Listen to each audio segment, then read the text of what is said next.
సంతోషంగా ఉంది. ఆలగడ్డలో మొదటిసారి Bhuma Shobha Nagireddy memorial engineering and management కాలేజీలో మొదటిసారి జాబ్ మేళా కండక్ట్ చేయడం జరిగింది. మరి చెప్పి 4 రోజుల క్రితమే మేము డిసైడ్ చేసుకొని ఈ జాబ్ మేళా పెట్టిన వెంటనే కూడా మరి స్టూడెంట్స్ అందరూ కూడా బాగా రెస్పాండ్ అయ్యి చుట్టుపక్కల ఉన్న మరి ఎవరికైతే ఉద్యోగాలు కావాలనుకుంటారో వాళ్ళందరూ దాదాపుగా 2000 మంది ఈరోజు కాలేజ్కి వచ్చి పార్టిసిపేట్ చేయడం జరిగింది. మరి 4 రోజుల క్రితమే ఏపీ స్కిల్ డెవలప్మెంట్ కార్పొరేషన్ వాళ్ళతోటి మరి మాట్లాడడం జరిగింది. మరి వాళ్ళు చెప్పిన వెంటనే కూడా చాలా బాగా మరి కంపెనీస్ అందరూ కూడా తీసుకొచ్చి దాదాపుగా 17 కంపెనీలు ఈరోజు ఆలగడ్డకి వచ్చి మంచి కంపెనీస్ వచ్చి ఈరోజు జాబ్ మేళా కండక్ట్ చేయడం జరిగింది. అటు ఆలగడ్డనే కాకుండా చుట్టుపక్కల ఉన్న నంద్యాల మిగతా గ్రామాల్లో నుంచి కూడా స్టూడెంట్స్ వచ్చి పార్టిసిపేట్ చేయడం చాలా సంతోషంగా అనిపించింది.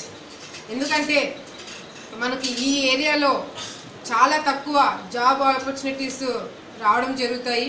మరి ఏదో వీళ్ళు అటుపక్క హైదరాబాద్ కానీ బెంగళూరు కానీ వీళ్ళు రాష్ట్రాలు దాటి వెళ్తే కానీ ఉద్యోగాలు రాని పరిస్థితిలో ఈరోజు మరి కంపెనీసే ఈరోజు ఇక్కడికి వచ్చి జాబ్ మేళా కండక్ట్ చేసి స్టూడెంట్స్ని ఐడెంటిఫై చేసి తీసుకుంటున్నారంటే కూడా మరి ఫస్ట్ టైం మా కాలేజ్లో జరగడం కూడా నాకు చాలా సంతోషంగా ఉంది.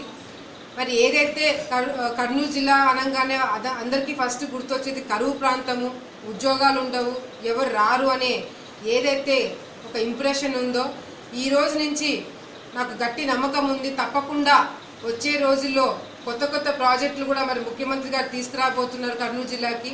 మరి ఎంప్లాయ్మెంట్ అనేది త్వరలోనే క్రియేట్ అవుతుంది.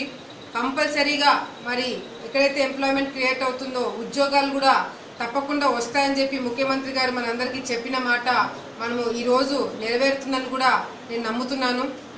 మరి ఏదైతే కర్నూలు జిల్లాలో వస్తున్నావో మంచి ప్రాజెక్టులు ఈరోజు సోలార్ ప్రాజెక్ట్ కూడా 10,000 ఎకరాలతో కర్నూలులో కూడా సోలార్ ప్రాజెక్ట్ కూడా రాబోతుంది. మరి ఇటువంటివన్నీ కూడా వస్తున్నాయి. మరి భూమా నాగిరెడ్డి గారు ఎప్పుడు అనేవాళ్ళు Rome was not built in a day అని చెప్పి. మనకి మన రాష్ట్రం విభజన జరిగిన తర్వాత అభివృద్ధి అనగానే ఒక రోజులో వచ్చేది కాదు. మనకి కొత్త రాష్ట్రం కాబట్టి కొన్ని మనకి ఇబ్బందులు ఉంటాయి. తప్పకుండా మరి వచ్చే రోజుల్లో తప్పకుండా మన రాష్ట్రం అభివృద్ధి చెందుతుంది. ఏదైతే ముఖ్యమంత్రి గారు బాబు వస్తే జాబ్ వస్తుందని ఏదైతే హామీ ఇచ్చారో తప్పకుండా మరి ప్రతి ఒక్కరికి జాబ్ వచ్చేలాగా మన ఎంప్లాయ్మెంట్ కూడా క్రియేట్ చేసుకోవాల్సిన అవసరం కూడా ఉంది. మరి ఇంట్లో కూర్చొని మనకు ఉద్యోగాలు రావంటే కుదరదు. తప్పకుండా మనం ప్రయత్నం చేయాలి. మరి ఆ అధికారులు కానీ అటుపక్క మేము కూడా ఈరోజు రాజకీయ నాయకులు కూడా మరి ఉద్యోగాలు వచ్చేదానికి అన్ని ప్రయత్నాలు చేస్తే తప్పకుండా మరి ఆ ఏరియాలో ఉన్న రాజకీయ నాయకులు ట్రై చేస్తే తప్పకుండా ఉద్యోగాలు కూడా వస్తాయి. కాబట్టి మాకు నమ్మకం ఉంది.